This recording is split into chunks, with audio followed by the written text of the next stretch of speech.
चलिए आज की साइंस की क्लास को स्टार्ट करते हैं। आज का हमारा टॉपिक है पौधों में अनुकूलन यानी कि एडाप्टेशन इन प्लांट्स। तो चलिए इसको स्टार्ट करते हैं। आज इसमें हमारी सबसे पहली हेडिंग इसमें आती है वासस्थान।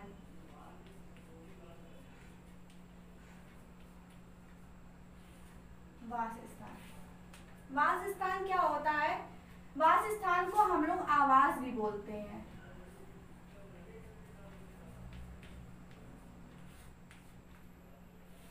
क्या होता है? आवास। आवास का मतलब वो होता है कि जिस जगह हम लोग रहते हैं, पर लेकिन इसमें जो बात हो रही है वो हमारे पौधों की हो रही है। तो पौधों के लिए हम लोग क्या बोलेंगे? जिस स्थान पर कोई पौधा उगता है उसे उसका वासस्थान या आवास कहते हैं। क्या बोलते हैं? जिस स्थान पर कोई पौधा उगता है उसे हम उसका वासस्थान या आवास कहते हैं। अब देखिए, जैसे कि भिन्न भिन्न स्थानों पर जो उगने वाले पौधे होते हैं वो भी भिन्न भिन्न होते हैं। तो चलिए पहले हम लोग आवास स्थान की परिभाषा मैंने आपको क्या बताई? वह स्थान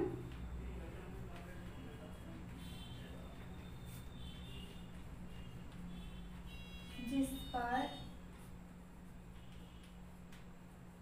कोई पौधा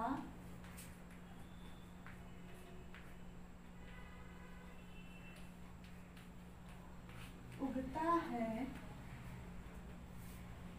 उसे उसका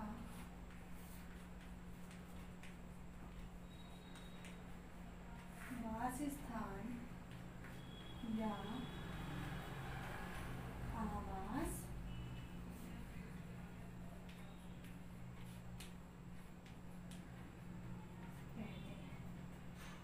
भिन्न भिन्न स्थानों पर उगने वाले पौधे भी भिन्न भिन्न प्रकार के होते हैं। देखिए, वासस्थान के अनुसार जो पौधे होते हैं उनकी जड़, तना, पत्तियां आदि में उस स्थान के आवश्यकता अनुसार जो परिवर्तन कर लेते हैं उसे हम लोग क्या बोलते हैं? अनुकूलन बोलते हैं। क्या बोलते हैं? अनुकूलन। हमारी नेक्स्ट स्टडीज में हमारी क्या आपने बताई आपको? अनुकूलन। अनुकूलन क्या होता है? अनुकूलन होता है हमारा, अभी एक डेफिनेशन मैंने आपको बताई है, अब हम लोग इसकी दूसरी डेफिनेशन देखते हैं। वातावरणीय दशाओं के अनुसार या अपने आसपास के वातावरण के अनुसार स्वयं को ढालना ही अनुकूलन कहलाता है। किसी पौधे या जीव द्वारा अपने आसपास के वातावरण के अनुसार स्वयं को ढालना अनुकूलन कहलाता है। किसी पौधे या जीव के द्वारा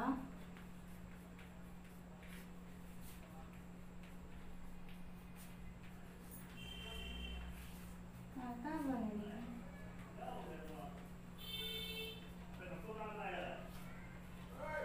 दशाओं के अनुसार स्वयं को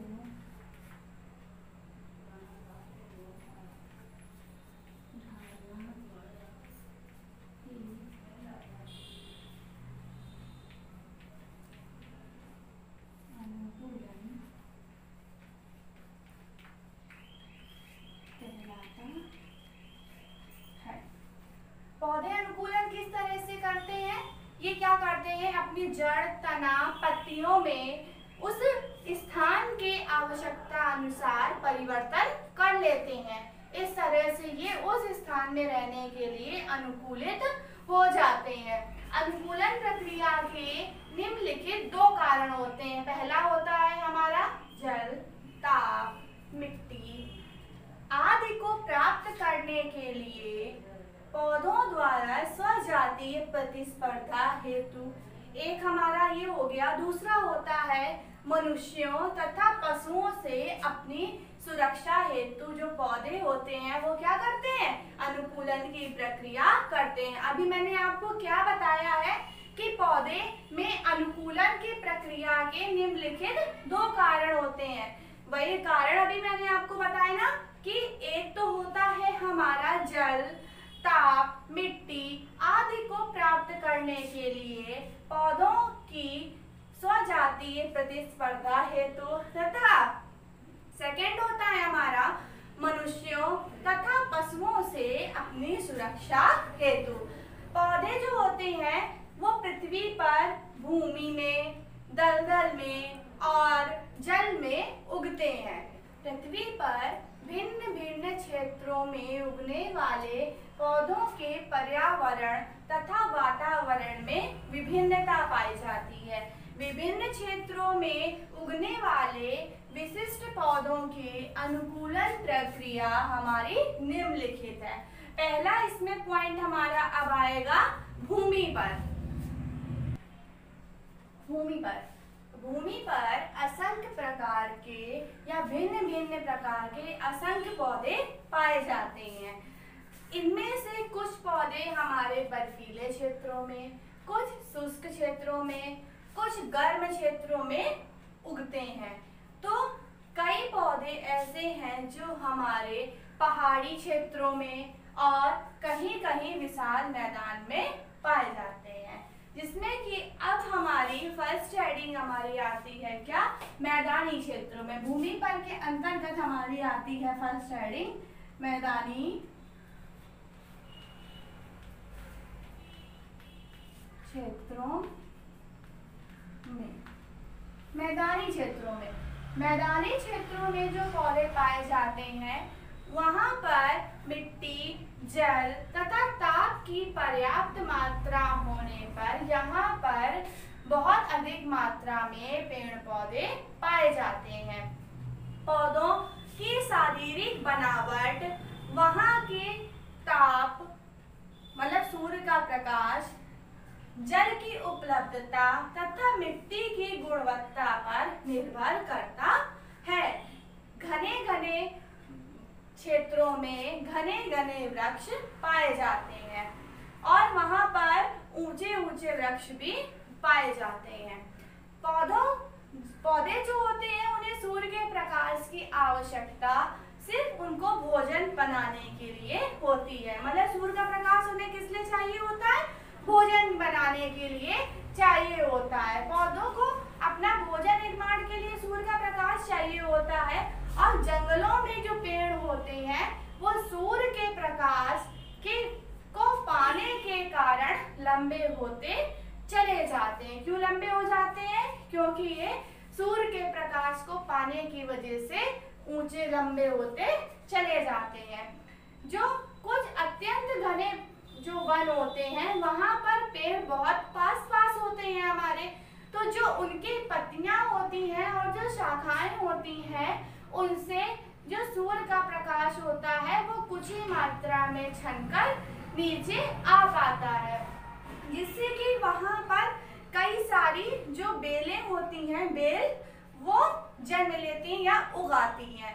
वो क्या करती हैं, वो उन पेड़ों पर लिपट जाती हैं, चढ़ने लगती हैं और वो जो अपना भोजन है वो उन पेड़ों से ही प्राप्त करती हैं। इस तरह से ये हेडिंग हमारी खत्म होती है। अब हमारी नेक्स्ट हेडिंग इसमें आती है पहाड़ी क्षेत्रों में।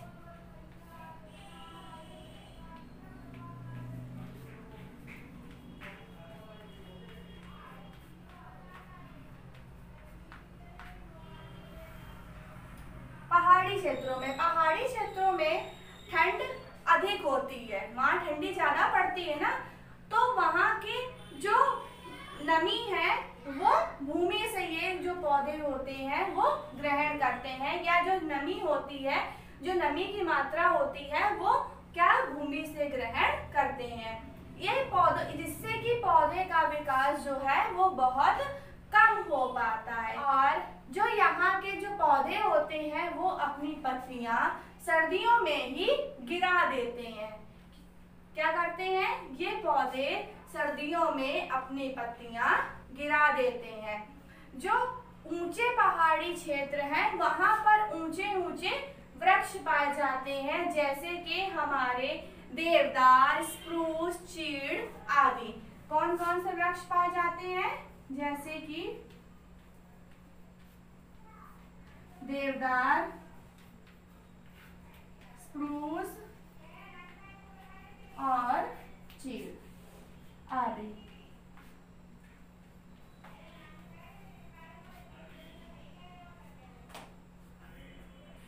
इन वृक्षों का आकार शंकु की भांति होता है। कैसा होता है आकार इनका?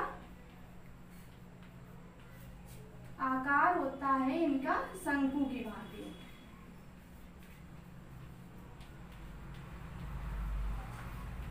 और इनकी जो पत्तियां होती हैं वो भी नुकीली होती हैं।